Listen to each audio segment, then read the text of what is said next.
𝗪𝗏𝗪𝗀 ज्ञानाञ्जनशलाकया चक्षुरुन्मीलितं येन तस्मै श्रीगुरुवे नमः। नमो विष्णुपदाय कृष्णपृष्ठाय भूतले श्रीमते भक्तिवेदांत स्वामी नामिने। नमस्ते सारस्वती देवे गौरवाणी प्रचारिणे निर्विशेष शून्यवादी पाश्चादेशतारिणे। Okay, so we're going to discuss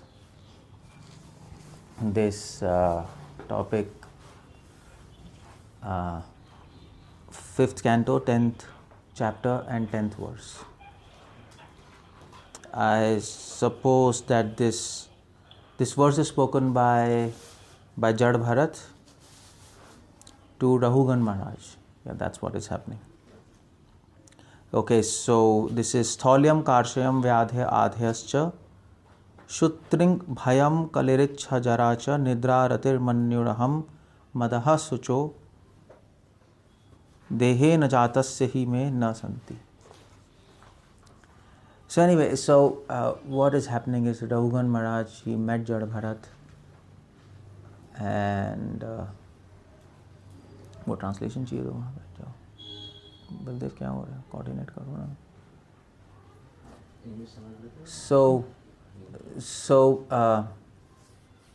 So Rahugana Maharaj, he met 𝗪𝗪𝗪, and 𝗪𝗪𝗪 is Rahugana Maharaj, he spoke something. He actually condescended 𝗪𝗪𝗪, and he said, you are so weak. I mean to say, because Rahugana Maharaj was going in a palanquin, and he saw 𝗪𝗪𝗪 sitting on the pathway, and he asked his people who were carrying the palanquin to actually include 𝗪𝗪𝗪 in their party. So he was not walking properly. So Rahugana Maharaj, he scolded him. He said, you are skinny, you are weak, you have become old, but you look so stout and all these things. And at that point, 𝗪𝗪𝗪, he spoke back to Rahugana Maharaj. That's what is happening. He spoke this verse. Now what is happening is, Srila Prabhupada brings the point of bodily concept of life here. Srila Prabhupada says in this purport that what 𝗪𝗪𝗪 is arguing with Rahugana Maharaj, see, 𝗪𝗪𝗪 is saying practically, you see, Rahugana, people are absorbed in bodily concept of life. But as far as I am concerned, I am beyond bodily concept of life. That's the whole purport there. And that's why Prabhupada starts Prabhupada says, Narottam Das Thakur sang, Deha smriti nahi jar, samsara bandhan kahan tar. People, if you are above bodily concept of life, then you are liberated. That's the whole point there. The whole story of 𝗪𝗪𝗪 is about bodily concept of life. That's what 𝗪𝗪𝗪 is symbolizing. The more you are out of bodily concept of life, the more you are liberated. Prabhupada says in the purport, the more you are out of bodily concept of life, the more you can advance in devotional service. It's as simple as that. And the more you advance in devotional service, the more you actually go beyond bodily concept of life. Srila Prabhupada said, so many times they asked Prabhupada, how do we know that we are advancing in devotional life? Prabhupada said, if you go beyond, the more you are beyond bodily concept of life, the more you are advanced. Simple. Because bodily concept of life and devotion do not go hands in hands. Now the question comes, what is bodily concept of life? That's a big question there. Because, see, the point is you have to first understand the problem before you arrive at a solution. If you don't understand the problem, you will not arrive at a proper solution. That's common sense. So the problem is bodily concept of life. So to go beyond this problem, we have to understand what is bodily concept of life. And many devotees, many philosophers, many saints, if they do not achieve their goal, it's primarily because they do not understand what is bodily concept of life. Now, okay, so this whole talk is about bodily concept of life. By the way, what is it? Let's talk about that. So because this verse is talking about that, I'll tell you how. But before I explain this verse, you have to understand the history of bodily concept of life. That's the important philosophy of bodily concept of life. Now, this bodily concept of life means what? Now, you see the point. Our soul has a particular tendency, which is called as interest. We all have interest in us, isn't it? Which is called ruchi. Ruchi is one of the what do I call? So ruchi is ruchi is one of the tendency of soul. We get interested in whatever we encounter gradually. That's what happens to us, isn't it? So we encountered with this body when we became conditioned, and we became really interested in this, isn't it? So if we encounter some food, after some time we'll get interested in that. And that interest has many shades of obsession, addiction, you see, passion, but it's all interest. So soul, the tendency of the soul is to get interested in anything what it encounters with, sooner or later. See, many people around the world, they are interested in nice things, isn't it? So we encounter a beautiful thing, slowly we'll get interested in that. Or if you encounter an ugly thing, if you keep in contact with that, you will slowly get interested in that. So that's why it is said, if you have a bad company, you become bad. If you have good company, you become good, isn't it? Man is known by the company he keeps. If you are with bad people, you get interested in bad things. If you get good people, you get interested in good things. That's what Bhaktivedanta Thakur explains in his book, 𝗙𝗲𝗪𝗃. I think 𝗙𝗲𝗪𝗃, or Arna Tattva, something like that. So Bhaktivedanta Thakur explains, this is a tendency of soul. It's simple as that. Soul is like a magnet. So anywhere a magnet encounters iron, it will attract. Soul, anything it encounters, it will get attracted to it. That's how the function, the tendency of soul is. Now the problem is, Bhaktivedanta Thakur says, we are now encountering body and things related to this body, this material world. We are seeing this, we are hearing this, we are touching this, isn't it? So gradually we get interested in this material world and in this body. So if you get interested in the body and the actions of body, that is called bodily concept of life in one line. If you get interested in God and the actions of God, that is called spiritual concept of life. That is called transcendental concept of life, beyond body. That it's as simple as that. So Bhaktivedanta Thakur says, why most of the people of this entire world are not interested in Krishna consciousness? That's the obvious question. Why people are not interested in Krishna consciousness?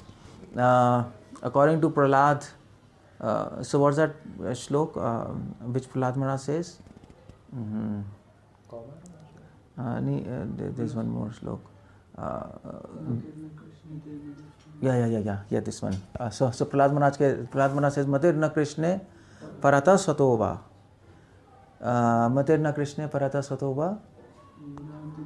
Mitho avipatyeta grihavratanam. Adanta 𝗙𝗲𝗪𝗀𝗀 tamishram. Puna punascha charvita charvananam. Famous verse Prabhupada used to quote Prabhupada's famous verse. Prabhupada's favorite verse, let us say like that. Prabhupada used to quote often in his small books, in his big book, again and again. So what Prahlad Maharaj is saying, why people are not interested in Krishna consciousness? According to analysis of Prahlad Maharaj, Matir na Krishna parata satova.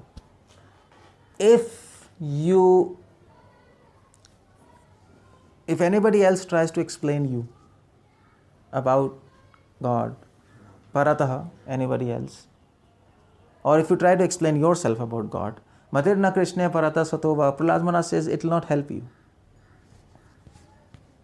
Why? Because Adanta Gobhir Vishatam Dashram, people who are absorbed in bodily concept of life. People who are absorbed in bodily concept of life, they cannot by themselves get spiritual realization. Or by contacting many other people. Swataha Paratapa. So Parata means you go on research with philosophers, with this and that saints. You will never get interest in Krishna consciousness. The only way to get interest in Krishna consciousness is to listen about God from a proper source. Otherwise you will not get interested. Why? Because the proper source will tell you about God in a proper manner, in a systematic, philosophical, and it will give you information about God. See, Prabhupada went to America. Prabhupada used to ask many philosophers, so do you know about God? So there are many recordings in LA and with Prabhupada sitting in the garden, and there are many philosophers sitting. The Prabhupada said, do you know about God? Philosophers used to say, philosopher said, yeah, we are trying to understand. Prabhupada says, then stop trying. We will tell you what is God. Prabhupada said, we know God. So we know the name of God, we know the address of God, we know what God eats, we know how He plays, how He sits. Why do you want to experiment and research? We have the information.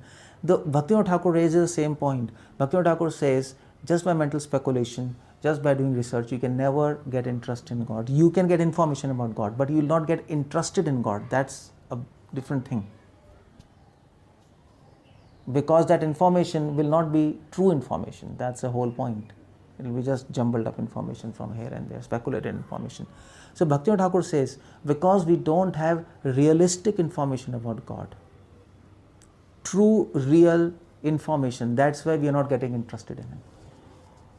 Simple. Am I right?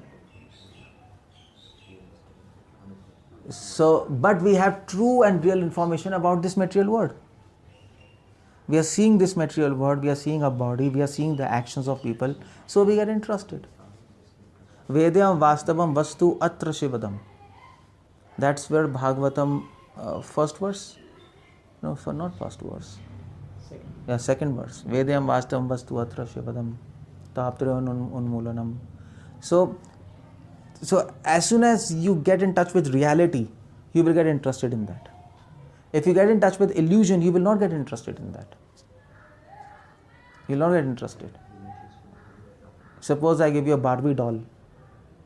You will find it amusing, but after some time you lose interest. It's a Barbie doll. It's illusion, am I right? It's a doll.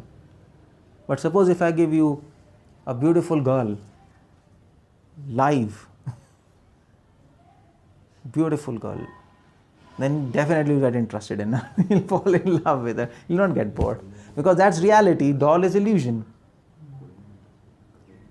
So this, after all, if we think this material world and this body is reality, if we think like that, then we will get interested in this. Soul wants to get interested in reality. That's the nature of soul.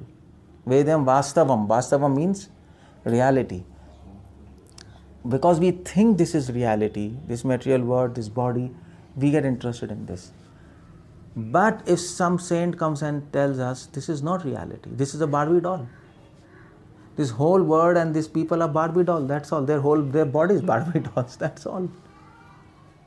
Real, if you want a real girl, that's there in spiritual world.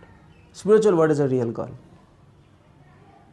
So then they tell, okay, reality is there and this God is reality, spiritual world is reality. Then slowly we get interested in that word.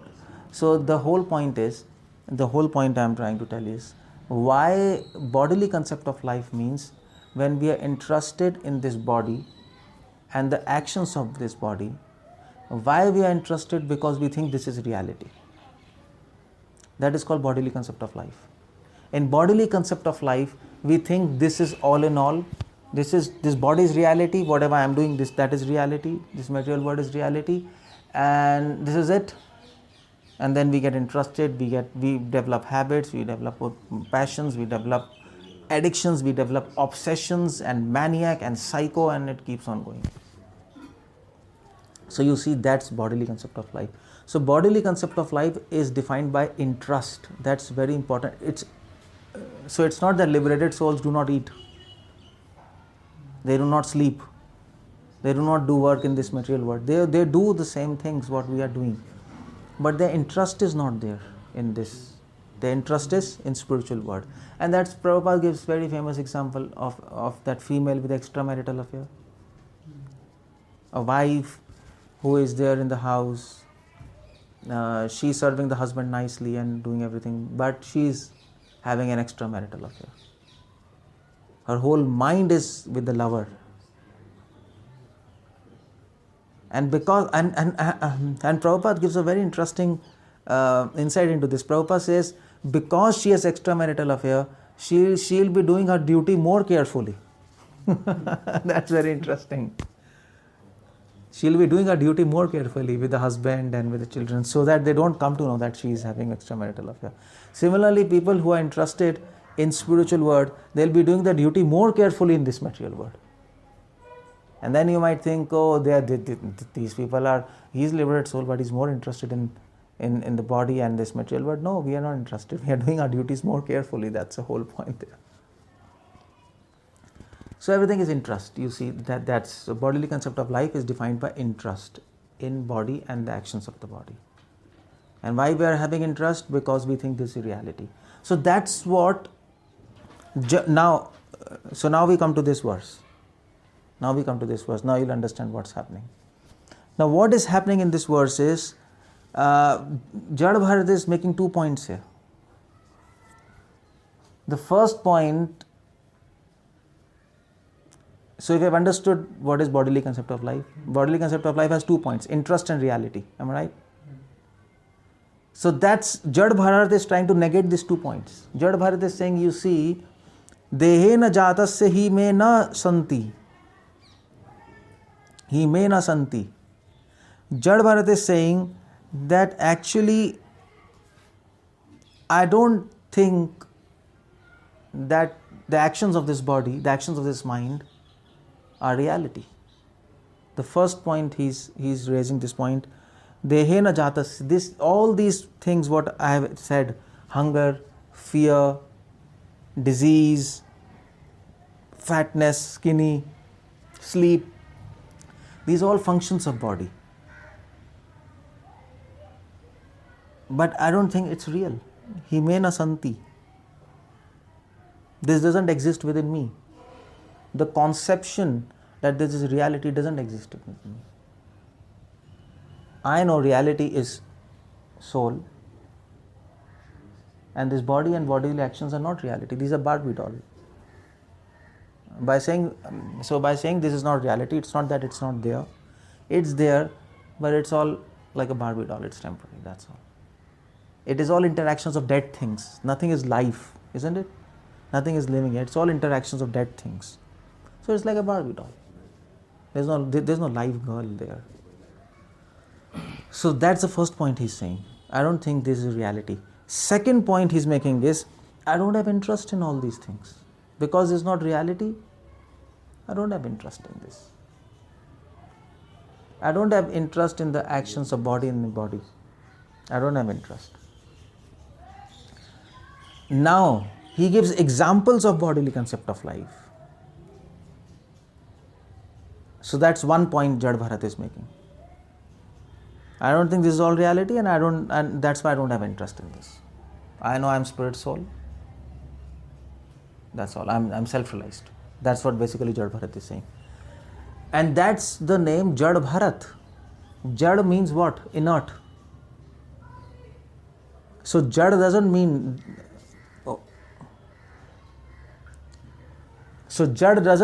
like a stone. Jad means inert. Of course, the example is given like a stone. That means a stone doesn't have interest in anything. I mean, it's a stone. That's 𝗪𝗲𝗪𝗃. The whole teaching of 𝗪𝗲𝗪𝗃 is, don't be interested in bodily concept of life. That's the whole teaching. If you know 𝗪𝗲𝗪𝗃 story, if you don't know, that's the whole point. If you have understood, I should not be interested in bodily concept of life, you're gone. But now the whole point is, what is bodily concept of life? That's the whole point there.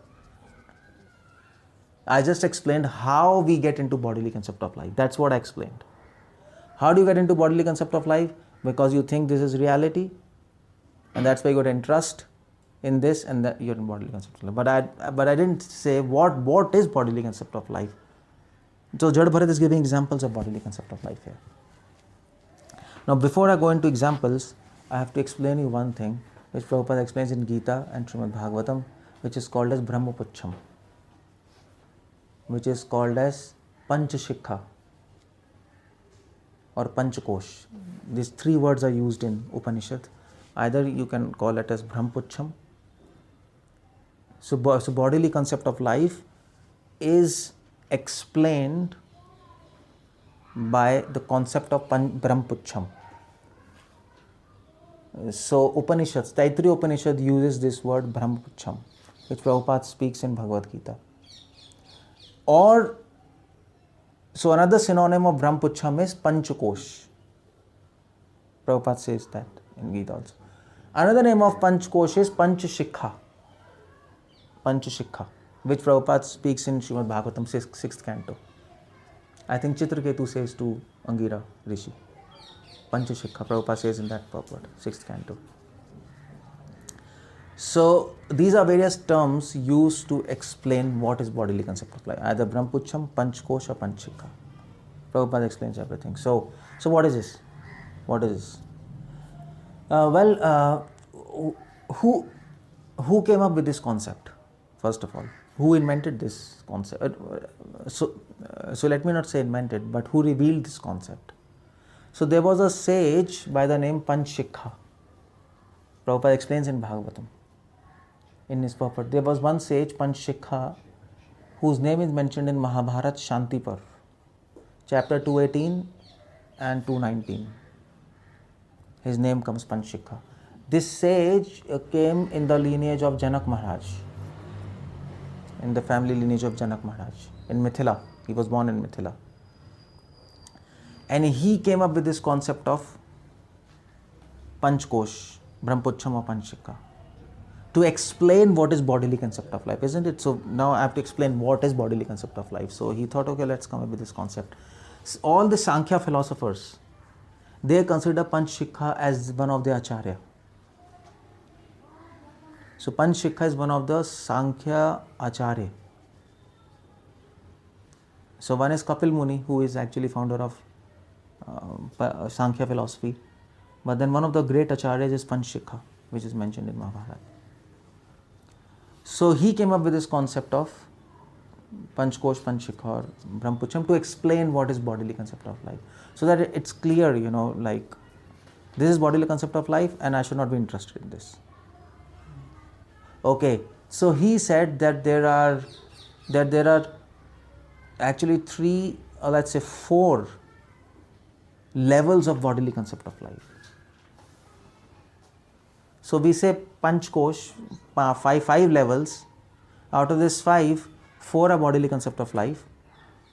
The final level, fifth, is beyond bodily concept of life, which is our target. You understand? So what are these four levels? Now the four levels of bodily concept of life is, first is gross, then subtle, then subtler, and then it goes like that. So the grossest level of bodily concept of life is called as Annamaya consciousness. Annamaya consciousness. In that platform, so before I explain what is this, Srimad Bhagavatam also points out that Annamaya is one of the name of Krishna. Annamaya is one of the name of Krishna. Ete shodashakala pumsam manomaya annamayo amritmayo. So there is one verse which is glorifying deity moon, the moon deity. There Prabhupada writes in the purport, Annamaya is one of the name of Krishna. Why? Because Krishna gives the potency of of strength and nourishment and ojas and rasa in the fruits and vegetables and herbs. So the medicinal herbs, they work because of Krishna's blessings. The food nourishes because of Krishna's blessings. That's why he's called Annamaya. But anyway, I'm not talking about that. One of the name is Annamaya. So anyway, but Annamaya consciousness means where the person is absorbed, where the person is interested in food. Interest I'm talking, isn't it? Where the person is interested in food. For him, whole reality is food. For him, only food exists. There's nothing beyond food. He can't think anything beyond food.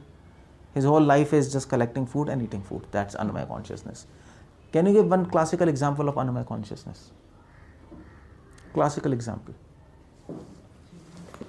What's that? What's that? Yeah, baby. Yeah, babies. Yeah, babies. Yeah, Mataji's can tell. Always milk. That's all. Babies are generally dreaming of milk, you know. Yeah, they're mostly dreaming of milk, and that's why you see. So in sleep also they are like drinking milk. They might be in their dreams. They might be swimming in ocean of milk. milk. So babies are complete Annamaya. In fact, they are so absorbed in this Annamaya consciousness that whatever they encounter, they'll put it in their mouth. They think that it is a product to eat. So they see everything as food. They will see your iPhone as food. They will see Even their toilet stool. Yeah, even their stool as food. Babies, you know, they pass their stool and then they put and then they lick it. Then they make their face. They are like this. So babies are in Annamaya consciousness, completely absorbed in Annamaya. You have a typical example of Annamaya consciousness, babies. Or maybe animals. What about animals? Animal kingdom is completely Annamaya consciousness. Always food. They're just searching for food, living for food, and they die for food, that's all. That's it. So that's Annamaya consciousness. Now, our whole human society is also in Annamaya consciousness. But baby is just Annamaya consciousness, isn't it? Baby is not beyond Annamaya consciousness. So beyond Annamaya consciousness is Pranamaya, next level, deeper level. Then is Jnanamaya, then is Vijnanmaya, then is Anandamaya. So baby is just here. But as adult humans, we are in Annamaya, we are in Pranamaya, like most of us. But most of us in Kali Yuga, we are Shudras, where most of us are in Annamaya and Pranamaya. Next level is Pranamaya. So Pranamaya means the soul is interested, the person is interested in their prana, in their life. So they want to preserve their life, struggle for existence. That's Pranamaya consciousness. Their whole aim is to survive. That's called survival instinct. You have heard about that? Survival instinct, struggle for existence. This is also found in animals. Animals also, they want to survive, isn't it? So that's why they defend themselves. Fear comes from survival instinct. I want to survive, so there's fear. Annamaya consciousness is to do with hunger and thirst, isn't it? You hunger and thirst, you satisfy, you're okay. So Pranamaya consciousness to do with fear and fight and flight. Am I right? There's a phenomena, fight and flight phenomena. Science explains. So if we encounter a danger to a life, then there are two responses: either fight or flight or run away. There's two responses, that's all. So if a snake comes, either you will run away or you will just fight with it, that's all. There's no third response. Nothing. There can be a third response. You can get stunned. You'll not be able to do anything. That's another thing. But most of it is fight and flight. Flight is fear or fight. Fight is fighting, violence. So violence and fear, pranamaya consciousness is the symptom of pranamaya consciousness is fight and fear. A person on this platform of consciousness. So how do you know a person is in pranamaya consciousness? How do you know a person is interested in survival instinct? His whole aim of life is to survive. Somehow, in this society, in this material world, all his actions are geared towards surviving. So what is the symptom of pranamaya consciousness? Fear and violence. That's the symptom of pranamaya consciousness. What is the symptom of annamaya consciousness? So how do we know that a person is on annamaya consciousness? The symptom will be, he'll be just be interested in quenching his hunger and thirst. That's all. Jivera lalsa jive tutudhai, Chishnodar parayan, Krishna kabuna paye. That's all. His whole interest is to quench his hunger and thirst. That's all. The whole day he's doing like that. His whole day is just eating, drinking. That's all. That's a symptom of annamaya consciousness. Symptom of annamaya consciousness is one more thing. So how do you know a person is in annamaya consciousness? Actually, no. Yeah. That's not annamaya consciousness. Yeah. So a person in annamaya consciousness, he'll be thinking, now I'm eating too much, I'm becoming fat. Am I right? So I should go on dieting. I should become a little thin. But it's all to do with food. So he'll always be thinking about food. So all this industry, diet industry, healthy food, they're all at annamaya consciousness. They are bogus. Eat this, so you'll lose 5 kgs, or do this, so your waist will become like this, thin, or whatever it is. It's all annamaya consciousness. It's all this whole food industry, all this ads and food. So take neem, so it will increase your immunity. Take giloy, it will increase your immunity. Take the superfoods and this and that. It's all annamaya consciousness. So annamaya consciousness to do also with so person. The symptom of annamaya consciousness is that person will always be thinking about his body. I'm fat, I'm thin, now I have muscles and this, but everything is connected to food, isn't it? So that's also a symptom of annamaya consciousness. Okay, so pranamaya, annamaya. Now if you go little deeper,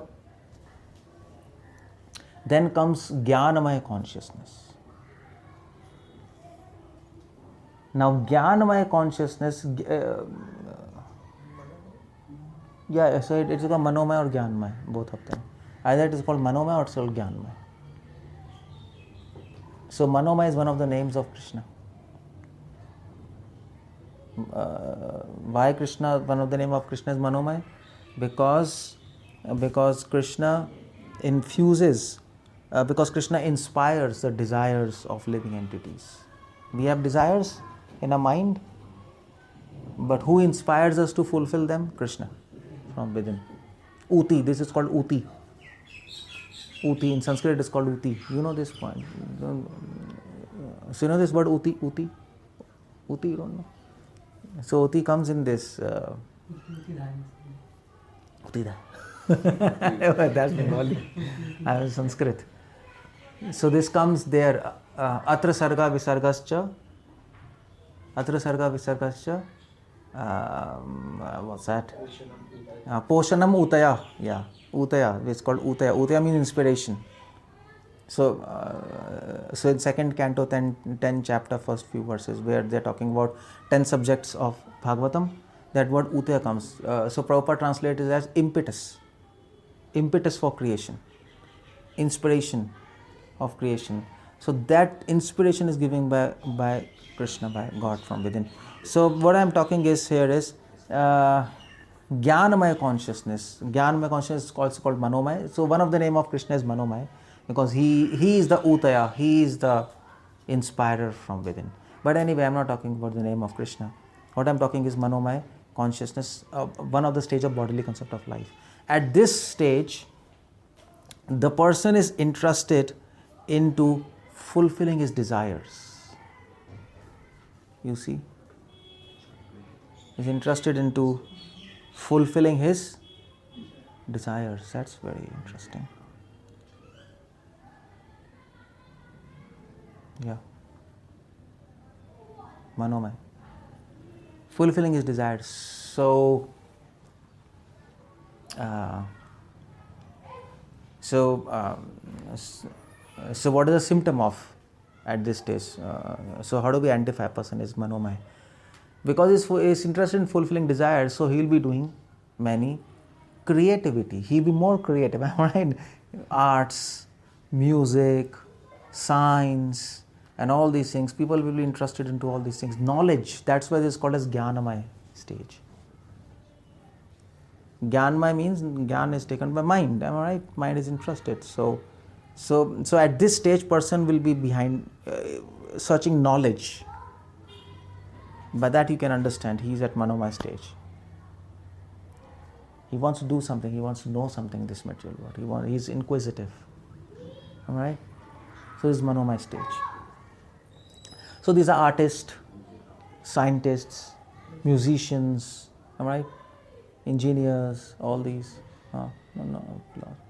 So all these are at Manomaya stage, Jnanamaya stage. So like that we can understand. So you see, so these people will be interested to fulfill their desires. These people will be interested into, basically desires. Yeah. Okay, so after this comes the stage of bodily concept, like Vijnanamaya consciousness, very deep level, difficult to capture. That even this is bodily concept of life. In Vijnanamaya stage are philosophers. So these philosophers are interested in understanding themselves. Me and mine. Who am I? That's where philosophy begins. Who am I? And they want to understand what is illusion. What is reality? Am I right? This is philosophy. What is reality? This is the ultimate question of philosophy. What is reality? This ultimate question. If you want one question in philosophy, what is reality? And from this question comes all questions. What is really real? That's the whole point. What is really real? That's the main question of philosophy. And from this comes, is this body real? Is there anything beyond body which is real? Is this material world real? If this is real, then there has to be reality beyond this reality. Is there any reality beyond this reality? Am I right? So this is the ultimate question of philosophy. What is really real? So that is Vijnanamaya consciousness. So philosophers are absorbed in all these questions of me, who am I, what is illusion, what is reality, what is happiness, what is sorrow. They want to understand all these things. This is Vijnanamaya. So these are 4 levels of bodily concept of life. And the 5th level, which is Anandamaya consciousness, that is not bodily concept of life, that is transcendental consciousness, which is beyond these levels. At this level, person is not interested in food, he is not interested in survival instincts, he is not interested in knowledge of this material world of any kind, he is not interested in mental speculations, philosophical speculations, what is reality, what is illusion, who am I? These are questions but which can be solved, but these questions have to be solved to get interested in God. Otherwise these questions are nonsense. Right? So Anandamaya consciousness, person is interested in God and not also in these questions, not also in philosophy per se. Philosophy should lead to God, otherwise it's speculation, am I right? So that's the whole point. So Anandamaya consciousness, transcendental consciousness.